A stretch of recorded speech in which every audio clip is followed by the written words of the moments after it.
বন্ধুরা, ভিডিওতে মানুষটির সামনে যে সাপটি দেখছেন এটি একটি মূলত কিংকবরা সাপ, যেটি দৈর্ঘ্য 5.6 মিটার এবং ভিডিওতে মানুষটি হলো মালয়েশিয়ান আর্মি, যিনি কিনা এই সাপটিকে ধরেছেন এবং কি খুব মজারভাবে এই সাপটিকে ধরে সবাইকে অবাক করিয়ে দিয়েছেন। তো বন্ধুরা, আমরা সকলেই জানি যে আর্মিদের কাছে বিভিন্ন রকম ট্রেনিং থেকে থাকে, তো সেরকমই ট্রেনিং আমরা এখানে দেখেছি।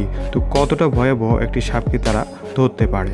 কিংকবরা একটি এশিয়ান সাপ, যেটি মূলত খুব বন জঙ্গলে পাওয়া যায়। এটির বাসস্থান সাধারণত ভারত উপমহাদেশের দক্ষিণ পূর্ব এশিয়া এবং পূর্ব এশিয়ার দক্ষিণাঞ্চলে, বিশেষ করে বাংলাদেশ, ভুটান, মায়ানমারের বার্মা, কম্বোডিয়া, চীন, Bharat, Indonesia, Nepal, Philippines, Singapore, Thailand ও ভিয়েতনামের বেশি পরিমাণ দেখা যায়। এটি ঘন জঙ্গল ও উঁচু ভূমির বেশ কিছু অঞ্চলে দেখা যায়, যেটি কিনা নদী অঞ্চলে থাকতে বেশি পছন্দ করে। আশা করছি ভিডিওটি অনেক ভালো লেগেছে এবং কি এরকমই ভিডিও পেতে অবশ্যই আমাদের চ্যানেলটিকে সাবস্ক্রাইব করুন। আমাদের অ্যামেজিং ফ্যাক্ট চ্যানেলটিকে অবশ্যই সাবস্ক্রাইব করে সাথে থাকবেন। ধন্যবাদ সকলকে।